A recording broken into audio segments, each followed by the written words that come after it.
Hello hi నమస్తే నేస్తాలు. BM Birla Hyderabad science మ్యూజియంకి వచ్చాము. అక్కడ రాకెట్ చూడండి ఎంత ఎత్తుగా ఉందో. వాటి యొక్క సంబంధించిన వివరాలన్నీ అక్కడ పొందుపరిచారు. అవి చూసుకున్నప్పుడల్లా అబ్బో ఎంత గొప్పగా చేశారనిపిస్తుంది.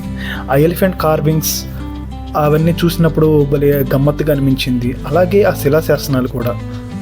ఇక్కడ లోపలికి వచ్చాము. సైన్స్ మ్యూజియం ఇది భలే ఒక ప్రపంచంలో మరే కొత్త ప్రపంచంలోకి వచ్చినట్టు అనిపించింది. చిన్నప్పుడు మా సైన్స్ మాస్టర్ అన్న విషయం నాకు గుర్తొచ్చింది. ఒరే అబ్బాయి, సైన్స్ అర్థమైతే భౌతిక శాస్త్రం రా, అర్థం కాకపోతే బహుతిక్క శాస్త్రం. అదేవిధంగా మార్కులు కూడా సరిగ్గా వచ్చేవి కాదనుకోండి. ఇప్పటికి వచ్చి వీటి వెనక సైన్స్ ఏది ఉందో అని తెలుసుకుందామని వచ్చాను. చూడండి, ఇక్కడ నొక్కితే చిలక ఆ వేరే పంజరం సపరేట్గా ఉన్నాయి. నొక్కి గట్టిగా నొక్కట్టి పెడితే ఆ చిలక పంజరంలో ఉన్నట్టుగా ఉందన్న భ్రాంతి కలుగుతుంది. ఇక్కడ ఒక స్విచ్ ఇచ్చాడండి. ఆ స్విచ్ నొక్కితే ఎలక్ట్రిక్ ఎనర్జీ అటు ఆ సోలార్ మీద పడి ఎనర్జీగా మారుతుంది. ఆ ఎనర్జీ నుంచి ఆ బంతి అనేది పైకి ఎగరటం జరుగుతుంది. వీటి వెనక ఉన్న సైన్స్ అనేది ఏం లేదండి. ఆ లైట్ అంటే ఒక మనం సూర్యుడి ద్వారా వచ్చే ఆ లైట్ ద్వారా ఎనర్జీ అనేది ప్రొడ్యూస్ చేసుకున్న సోలార్ ప్యానెల్స్ అవి ఎనర్జీగా క్రియేట్ చేసి మనకు కావాల్సిన పనులను జరుపుకోవచ్చు అనేది చాలా సింపుల్. ఒక చిన్న డివైస్ ద్వారా ఒక చిన్నపిల్లలకు అర్థమయ్యేలాగా చెప్పడం జరుగుతుంది. ఈ మ్యూజియంలో పిల్లల్ని తీసుకొస్తే భలే ఆసక్తిగా ఉంటుందండి. చూడండి, ఇక్కడ పిల్లలు పేరెంట్స్ వాళ్ళందరినీ తీసుకొచ్చారు. వాళ్ళకి పేరెంట్స్కి భలే సమయం అండి ఇదంతా. చూడండి, ఇక్కడ పైకి వెళ్ళాను. రాకెట్ ఇస్రో తయారు చేసిన ఒక ప్రోటోటైప్ లాగా పెట్టారు. చూడటానికి భలే ఆసక్తిగాను భలే గర్వంగా కూడా అనిపిస్తుంది. Dinosaur museum. ఈ డైనోసార్ మ్యూజియంలో వెళ్ళాము. చుట్టుపక్కల భలే స్టెగోడాన్ ఎలిఫెంట్స్. ఇవి గ్రీక్ నుంచి వచ్చిన ఎలిఫెంట్స్. ప్రపంచంలోనే చాలా ఎత్తైన ఎలిఫెంట్స్. అలాగే వాటి కొమ్ములు వాటి దంతాలు కూడా చాలా పొడవుగా పెరుగుతాయని చరిత్ర చెప్తుంది. సో అదేవిధంగా ఇక్కడ డైనోసార్ అస్థిపంజరం, దాన్ని ఈ పురావస్తు శాఖ వాళ్ళు ఎంత జాగ్రత్తగా తీసుకొచ్చి ఏ విధంగా పొందుపరిచారో ఈ ప్రజలు వీక్షించడానికి వాళ్ళు చేసిన శ్రమ ఇక్కడ కనబడుతుందండి. చూడండి, వాటి యొక్క ఎముకలు, ఆ తోక భలే ఆకర్షణీయంగా అనిపించింది నాకు మాత్రం.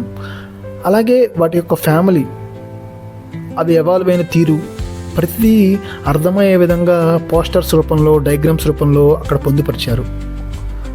అవి వాటి యొక్క గుడ్డు, వాటి యొక్క ఉన్నప్పుడు వాటి యొక్క రాళ్ళు అవన్నీ కూడా తీసుకొచ్చారు. ప్రతి దాని వెనకాల చాలా గొప్ప హిస్టరీ ఉంది. కోర్స్ మనకు అదే రోడ్డు మీద కనబడితే ఏముంది అనుకుంటాం అనుకోండి, అది వేరే విషయం. ఎవల్యూషన్ ఆఫ్ ఎర్లీ లైఫ్, వాటి యొక్క మొదటి జీవన విధానం ఏ విధంగా కొనసాగుతూ ఉండేది అనేది కూడా ఇక్కడ వాళ్ళు వివరించారు. మనం డైనోసార్స్ మ్యూజియంస్ ఆ సినిమా చూసినప్పుడు భలే గమ్మత్తుగా అనిపించింది.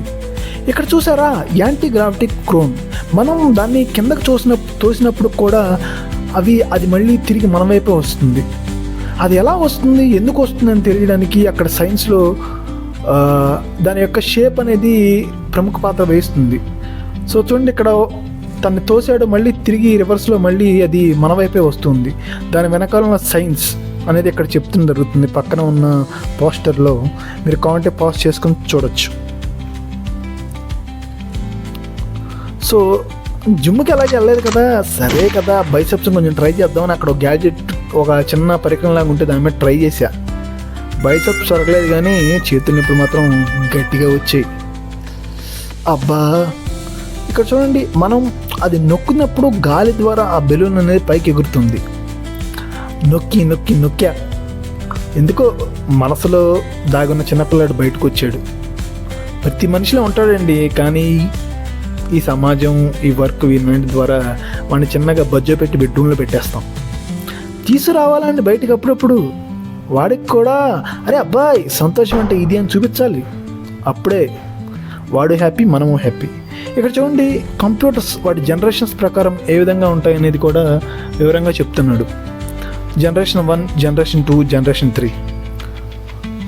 సో మన ప్రీవియస్ జనరేషన్లో వాళ్ళు కంప్యూటర్స్ అనేది చాలా లార్జ్ స్కేల్లో ఉండేవి. ఒక సిపియుకి కనీసం ఒక గది ఉన్నంత ప్లేస్ కావాల్సి వచ్చేది ఆ రోజుల్లో.